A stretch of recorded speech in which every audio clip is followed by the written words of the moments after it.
Oi, gente! Olá, olá! Hello, everyone! Tudo bom? Como vocês estão? How are you? Let me know if you guys can see me and hear me well. So I see Frederick, tudo bom?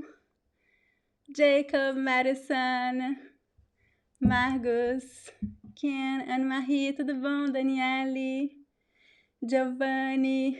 Oi, gente! So today I'm here to help you with your Portuguese. I'm available to answer your questions. So if you have any questions, get ready to type your question. If you're watching me on YouTube, I'm live in two places, on YouTube and Instagram at the same time. So if you're watching me on YouTube, use the live chat. And if you're watching me on Instagram, remember to click on the question mark tool so I can see your question easily. Okay? Tudo bom com vocês? I just cut my hair. Look, I cut it myself. Don't know if you guys can see it. Just a little bit wet. It was just so long, I decided, okay, I'm cutting my hair right now. Tudo bom, gente? So happy to be here with you today. Muito bom. Okay, so while you think about your questions, I have a couple of things to tell you. The first thing is that my brand new course, the Verb Conjugation Crash Course, is available for pre-order. I'm still preparing it. It's almost ready. The first part of the course will be available on October. Wilson, what are you doing? My dog is like bumping against the table. So the first part of the course will be available on October 17th, but you can already sign up now if you want. And by the end of the month, the entire course will be available and you have lifetime access to it. This course focuses on verb conjugation, so you learn everything you need to learn about verb conjugation, okay? If this is one of your challenges when learning Portuguese, go check it out. You find all the entire curriculum of the course and all the information on my website, speakingbrasilian.com/verbos. Okay, so just go to my website and you find information there. What else, guys? Looking to see if you have questions already. And okay, if you want to support my channel in any way so I can continue providing you with videos and lessons, you can support me in many different ways. You can just join one of my courses, just like the verb conjugation course. You can join the YouTube club. I created a course where I organize all my YouTube videos. It costs like $3.99 a month, so it's less than $1 a week. You can sign up also on my website. Or you can, on YouTube now, you can click on on the chat, you can just click donate, and I'll see in the comment. So you can do any of these things to support my channel, and I appreciate that. Thank you for your support. Okay, let's move on to the questions. I want to see if you have questions here. Vamos lá! We had a super amazing fun class this last Saturday, the celebration class. If you missed it, you can watch a replay. It is available on my YouTube channel. Okay, go check it out. It was super, super fun. Então vamos lá. We won't have songs today. I did not prepare any song. And I'm wearing pajama pants, so I don't want you to see me dancing today. You know, working from home. Okay, so this Tuesday, I published a new video on verb conjugations, the three main tenses, present, past, and future, which are very basic, but it can be a little bit confusing if you don't practice regularly. So let's practice a little bit and see if you have questions about that, okay? So you can think about your questions. And, okay, seeing your comments. Muito bom. So let's start with present tense. Can you write me a sentence in present tense? Just tell me something about your routine, something that you do every day or every week. How would you talk about that? How would you say that in Portuguese? Oh, this is super fun. So I see that Madison made a donation. This is the first time that I see this in the chat. It is super cool. Thank you, Madison. Muito obrigada. Muito bom. Você conhece o México? Sim, eu já estive no México algumas vezes. I've been to Mexico a few times. I love it, love it. I've been to Isla Mujeres. Mexico City, Guadalajara. What else? That's it, I think. Amazing people, amazing food. A comida mexicana é a melhor, gente.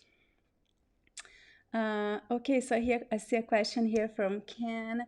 Como dizer a diferença entre if I were you or I wouldn't do it, if I had been in your place, I wouldn't have done it. Okay, Vamos ver. So the first one, se eu fosse você, eu não faria isso. So if I were you, so this is subjunctive tense, right? It is called imperfect subjunctive.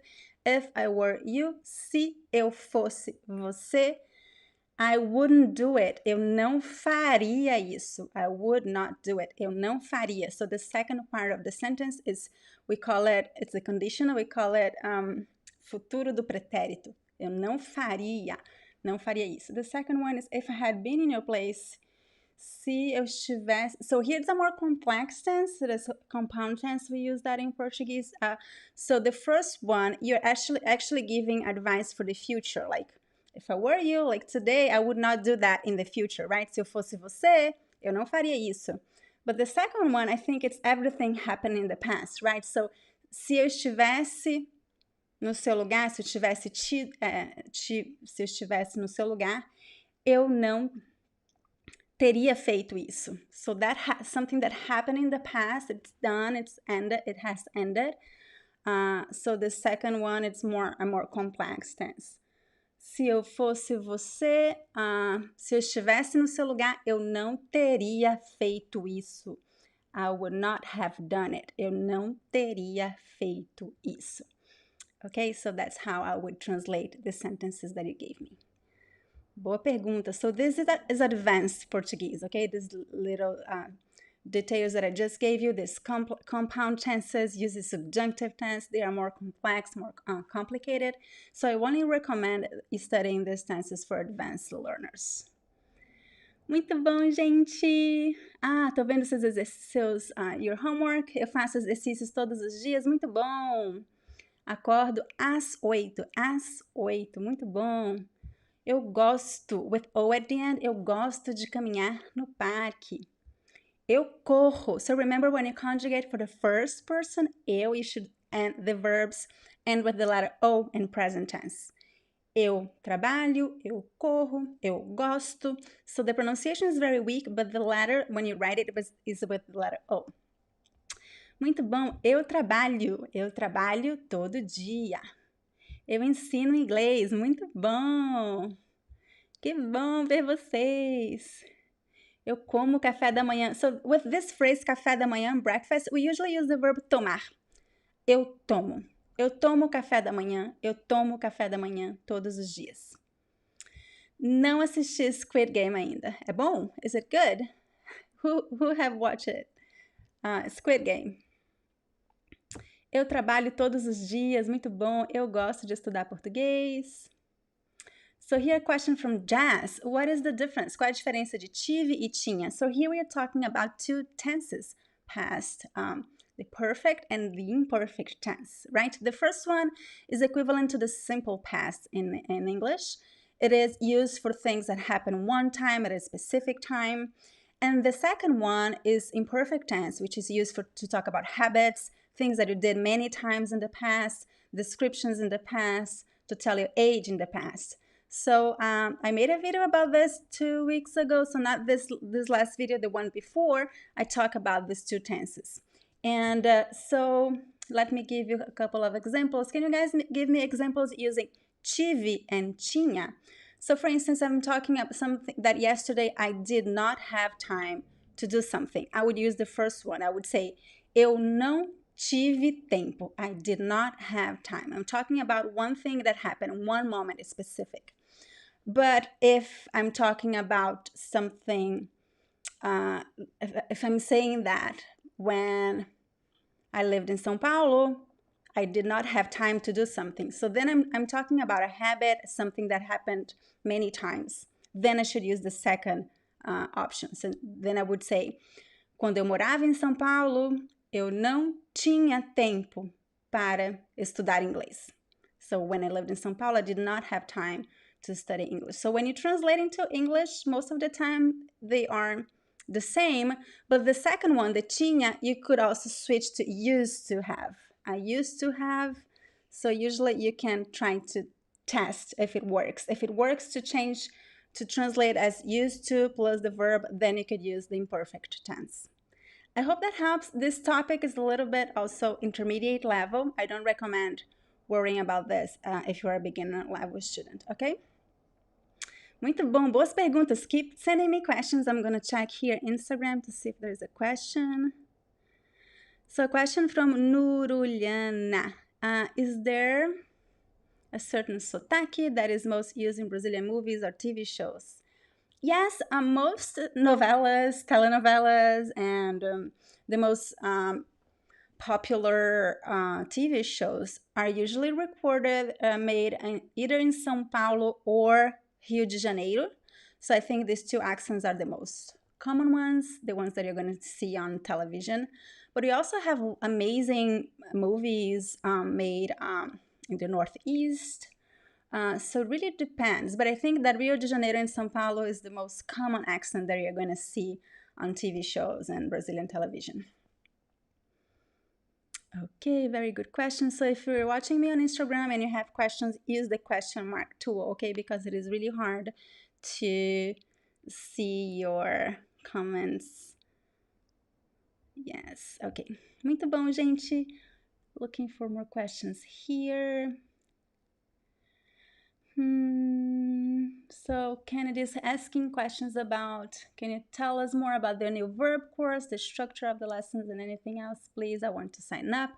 Sure, this course, it is only focused on verb conjugation, so it's not a regular course with, we are not going to practice all the 4 skills, speaking, listening, writing, and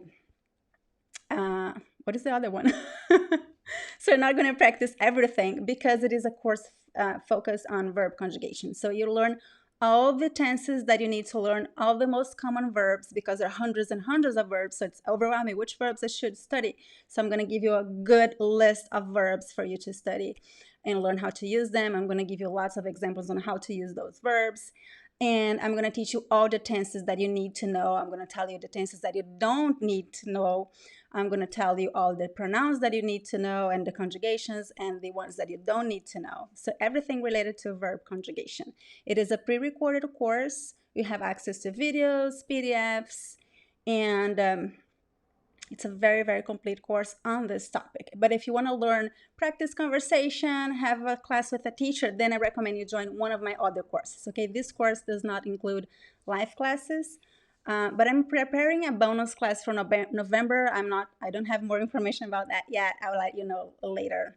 And I'll offer that also to those who sign up for this course. But I haven't decided the topic and the date yet. I'll let you know later. I hope I answered your question, Kennedy. If you have a more specific question, feel free to ask me. Muito bom. Okay, can you tell me, question from Fabi. Fabi, can you tell me, is it better to translate Portuguese into Spanish or English? I don't know. That's a good question. If you speak Spanish, it helps to compare because they're very similar languages. Be careful with the, there are many false cognates and false friends. So if you know Spanish, it helps comparing the two languages because they are much more similar. But I don't know if the translation tools, if they work better for English or Spanish. I don't know. I have no idea. But if you speak Spanish, definitely I would compare with Spanish because it's similar. For instance, Spanish has the two past tenses as well that we don't have in English. So that's one very good example that will help you comparing with and translating into Spanish and not English. Muito bom. Oh, okay, so this is a more complicated question. Let's see. I wanted to know the difference between levar, pegar, tirar, and tomar. So let me see what these verbs have in common. So levar means to take. Usually when you take or bring, something from one place to another place, we use verb levar. So like I'm bringing this to a party or I'm taking this with me. You use verb levar, né? Eu vou levar isso para a festa. Eu vou levar isso comigo. Pegar, it means to catch, to hold with your hands. But verb pegar has so many different uses in Portuguese. I made a video with at least 10 different uses of the verb pegar. So go take a look on my YouTube channel. I have a video exclusively about verb pegar. So we use verb pegar to take a transportation. We use verb pegar to hold things with your hands, and many other details. Tirar means to take something off a place. So something, it is placed here and you take it off that place and place it somewhere else. Or you take, it is inside something and you take it off, and you take it out. So that means tirar. This verb is also used in other contexts with other meanings. And tomar can be used to drink, like to have a drink. Tomar café, tomar água, like synonyms with the verb beber. But we also use the verb tomar also as pegar, to take a transportation. Vou pegar ônibus, vou tomar ônibus. So it's used in both contexts, and also many other expressions are used with verb tomar. So that's it. They are different verbs, for sure. I think sometimes they could be a little bit similar, especially pegar and tomar. When you're talking about taking a transportation, you could use both verbs. I hope that helps, Nick. Tudo bom? Muito bom. Vamos lá, looking for more comments and questions. So I'm seeing here you're giving examples with the verb ter, tive, tinha. I'm going to read some of your examples to help Jess, to help Jess with the answer. Então, eu tive carro 2 anos atrás. Muito bom. So it's a complete action in the past. We use simple past, right? Pretérito perfeito. Eu não tive tempo 2 semanas atrás, mas tinha tempo hoje por 2 horas. So I would use tive both times here. I would say also tive tempo hoje por 2 horas. Whenever you say por, like for how long you did something, we use the perfect tense, pretérito perfeito. Muito bom. Quando eu tinha 10 anos, morava em Caracas. Excelente. So this is a good example. Whenever you say your age in the past, we always use verb ter in imperfect tense, ok? Eu tinha 10 anos. Excelente. Muito bom. Voltando, more questions. O que é mais importante no início, vocabulário ou gramática? Qual é a diferença na pronúncia das palavras avô e avó? Ok, many questions, Pedro. So I think vocabulário, you need both to speak Portuguese, right? Any language. You cannot speak a language if you study only grammar and nothing else. And you cannot speak a language if you study only vocabulary, but you don't know how to make a sentence with that vocabulary. So you need to study both together. So for instance, if you're studying a conjugation of present tense, I recommend that you don't want just the verbs, make a sentence with it. So this way you're learning 2 things. You're learning grammar and vocabulary together. They have to come together, okay? So I always recommend that you make sentences using verbs, conjugation, and the vocabulary that is more relevant to you. And the second question is the pronunciation of avô and avó. I made a video about this that I give you many tips, so look for this video on my YouTube channel. Avô, avó. The difference is that the first one, o is the masculine, means grandfather. It's a more closed sound. It's more close to u, o. And the second one, which means grandmother, the feminine word, it's more open sound. It's more close to a. So a, o. So that's why it's called closed and open, because of the position of your mouth. You have to open and close the mouth to change the sound. Tá bem? Very, very good questions. Yay, I have another donation from Estocolmo. Obrigada! So, question from Estocolmo. What were you doing? I was sleeping. Would it be eu dormia? Eu estava dormindo. It was an ongoing process. Is the imperfect grammatically correct? So if you want to say I was sleeping, I would say eu estava dormindo. We could say eu dormia, but it is much less common. I would use dormia only. Let me give you an example in which I would say dormia. For example, if I want to say that when I was a child, I used to sleep many hours. I used to sleep a lot. I could say, quando eu era criança, eu dormia muito. I slept a lot. Eu dormia muito. So in this context, I would say eu dormia because I'm talking about a habit. But if I want to say that I was sleeping when something else happened, or I was sleeping yesterday afternoon when you called me, usually we use this the translation to I was sleeping, usually it is eu estava dormindo. And it's commonly used and when we use two actions at the same time, but one action was happening when something else happened. Por exemplo, eu estava dormindo quando você me ligou. I was sleeping when you called me. Eu estava dormindo quando você ligou. So I hope that helps. These two are used, both ways are used, but they are a little bit different. So I think that dormia is more commonly translated as I used to sleep. And the I was sleeping is eu estava dormindo. Tá bem? Muito bom! Looking for more comments and questions. Going back a little bit, I don't want to miss any good questions from you. So many questions, guys. So, que bom, Jess. I hope that the explanation was useful. This is a good example. Anne-Marie, eu tinha muitos amigos quando era jovem. Estocolmo. Do any of the courses or material do you cover pretérito perfeito composto do subjuntivo?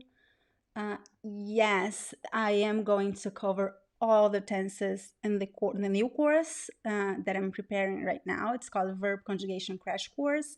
The course, I'm preparing it. It's already available for pre-order. You can sign up whenever you want. The first part of the course will be available this Saturday, on October 17th.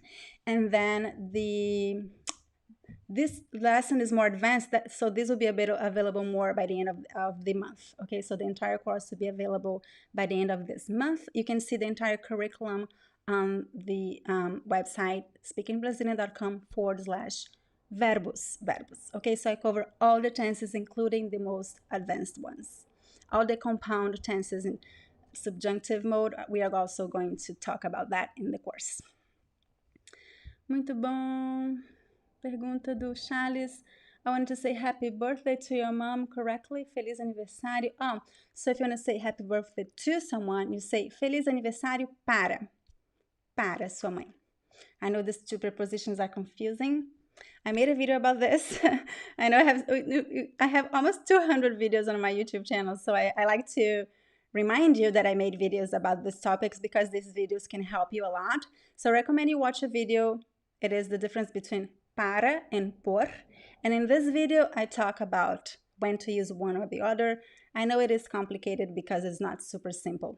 So, feliz aniversário para sua mãe. So I see some people asking questions on Instagram. Remember to use the question mark tool so I can see your question easily because it is really hard to read the comments. So be well, Nicole. Tudo bom, Nicole? You can see information about my courses on my website, speakingbrazilian.com. What word is more commonly used in Brazil, jacuzzi or banheira? I think in Portuguese they're like a little bit different. Banheira is usually just the regular bathtub. We use both words. And jacuzzi is usually something more fancy with all the jets, you know. Is there a possibility to learn business Portuguese from you? I am going to prepare a special course about that, but I don't have, I don't know when it will be available yet. So I recommend, if you need to learn business, Portuguese for business as soon as possible, I recommend private classes. And my team is available for private classes. You can find information on my website, speakingbrazilian.com. Click on courses and you see information for private classes, okay? But I will prepare a course about that soon. Maybe next year. I'll let you guys know. Muito bom. Eu gostaria de um nome de um bom autor brasileiro. Oi, Anne-Marie. Well, there's so many amazing Brazilian authors. I made a video about Brazilian books. It is available also on my YouTube channel, so look for the video about how to learn Portuguese with books. I give a lot of tips and suggestions. I think for your level, I would recommend you have a good level of Portuguese, so you could read Machado de Assis is one of my favorites. It's old Portuguese. For more modern Portuguese, Carolina Maria de Jesus, she's amazing. I love Clarice Lispector. So many amazing Brazilian authors. Guys, give Anne-Marie some recommendations for Brazilian books and authors. Qual é a melhor época para visitar o Brasil? No verão ou no inverno? So it really depends on what you like to do. So if you go to Brazil it also depends on the region, because Brazil is so big. So for instance, if you go to the north area of Brazil, it is always summer. So it really doesn't matter if you go in the summer and the winter. And remember that we are in the south hemisphere, so it's different. So it's always the opposite, right? Like here in New York, it's getting cold. In Brazil, it's getting warmer, right? So it's the opposite. So really depends on what you want to do. I recommend you think about what you want to do. If you want to go to beaches, then if you go to the northeast of Brazil, you can go really whenever. It doesn't matter. It's always warm. It's always amazing. But if you want to go to the beaches in the south, like Rio de Janeiro is southeast, I recommend a middle season, because in the summer it's too hot and too crowded. So maybe spring or fall, and Rio de Janeiro would be nice. But even in the winter in Rio de Janeiro is not that cold. It's like you can go to the beach during the day, just get a little bit till in the evening. So yeah, but also we have mountains in Brazil. We have amazing things also to do in the winter, but the winter is not as rigorous as it is in the northern hemisphere. Que mais, gente? Mais perguntas? Looking for more questions.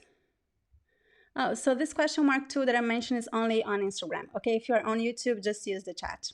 I'm live in 2 places, so. Okay. Just give me a second, guys. So many comments. Yes.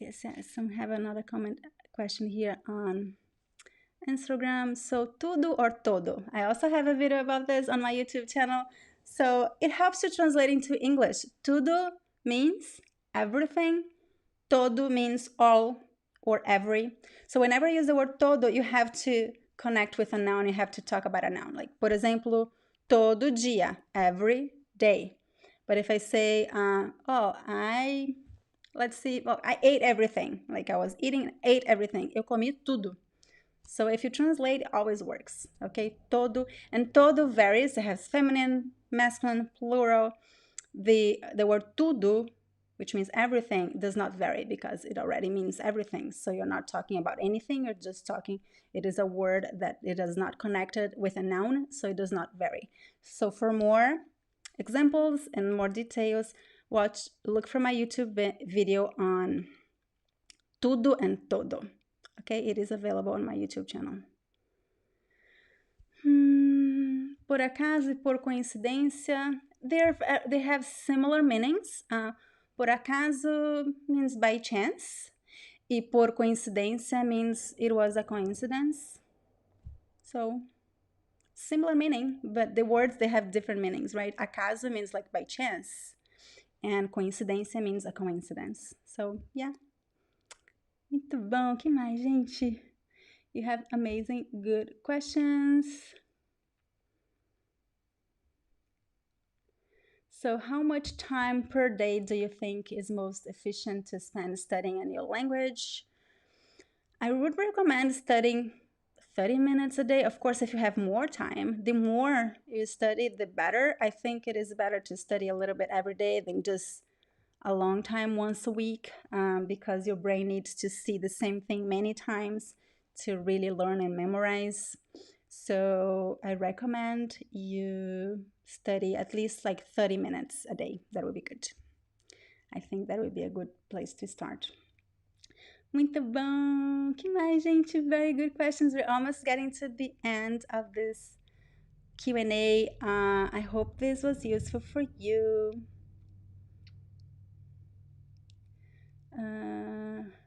Yes, so sua mãe, that is correct. Charles, that is correct. How do you pronounce the words li and we don't have a word an in Portuguese. So li is pronounced li, li.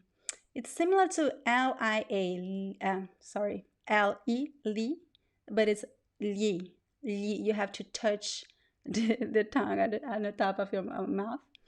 Li, li. It's complicated, right? Do you have that sound in your language? Li, li. But usually when you speak fast, you really don't see that. And this word is not really common. Very few people use this word in Brazil.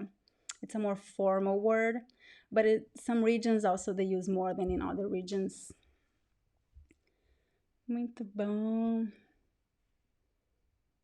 So this is a good question. What is the difference between você and o senhor? Por exemplo, o que você quer, o que o senhor quer. So the difference is that o senhor is formal. It's if you're talking with an older person and you want to be respectful, you could say senhor. Você we can use with everyone. Você means you, and o senhor means you, sir. But it is very, very common if you're talking with an older person and you want to show respect, or if you are being served in a hotel or restaurant, and usually the employees, the staff, they want to be respectful with everyone. So even if you are young, sometimes the staff will talk to you as senhor or senhora. We refer to you using the word senhora to be respectful with the clients. So that's very common in some places, hotels, some restaurants sometimes. It really depends on the if it is a more formal situation or not. But if you are not, you can always use você in every situation. But with older people, it's nice to use senhor and senhora to show respect. Muito boa pergunta. Muito bom, gente. Amazing questions. So pela is the connection with the preposition por and the feminine article a, and we have the masculine pelo, which is the connection with the preposition por and the masculine article o. I do have a video about this. It's the same video that I mentioned before, the difference between por and para. I talk about this in the video as well. And I don't have videos about the connections neste and deste, but these are basically connections, prepositions and pronouns. So neste means em plus este, deste means de plus este. I think I'll make a video about this because I think it'll be useful for you. So wait for that. I will make a video about this soon. Muito bom. Yay, I have another donation. Thank you so much, Álvaro. Obrigada. I was looking to see if you have any questions. If you have any questions, Álvaro, let me know. Muito bom. Obrigada, gente. What else? Let me see. I'm going to answer one more question and then I have to go and let you go to have the rest of your day. Muito bom. I love these Q&As because I love your questions. If you don't ask me questions, I don't know how to help you. So I love to hear your questions so I know exactly how to help you. Muito bom. What do you think about to learn a language in 20 hours? I don't think that is possible, but you can learn a lot in 20 hours. I would space that out, right? in a few weeks. But I think, yeah, you can learn a lot. Not like consecutive 20 hours, right? But spaced. I think you can learn a lot in 20 hours. You can learn at least all the most basic content of a language, for sure. Muito bom.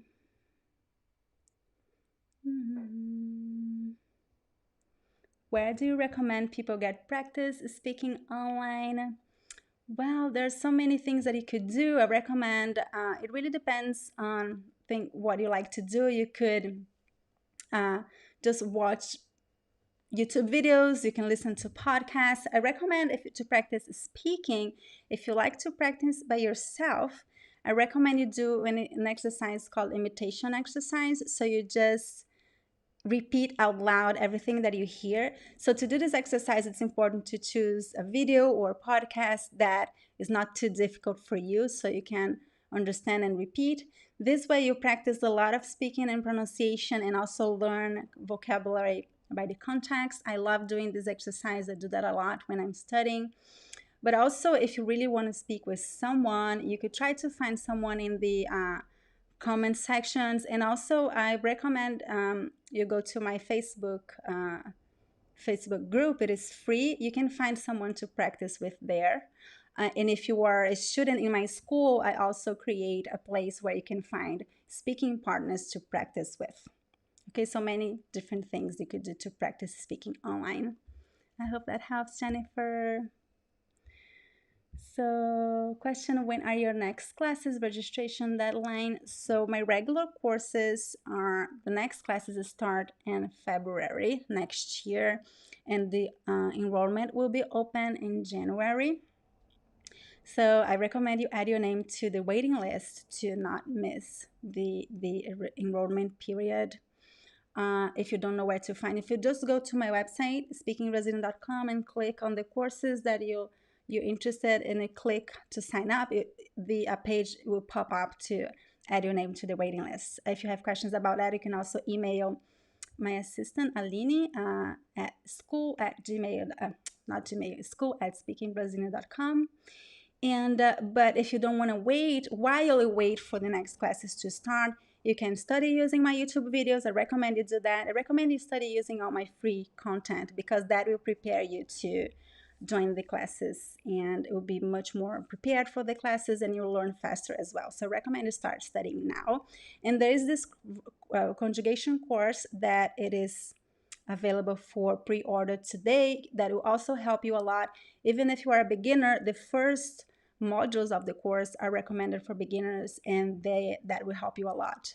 And then, I don't recommend the verb conjugation course as the only thing that you use to learn a language. You need something more, because the verb conjugation crash course focus only on verb conjugation, so you would need some extra content to learn the other parts of the language.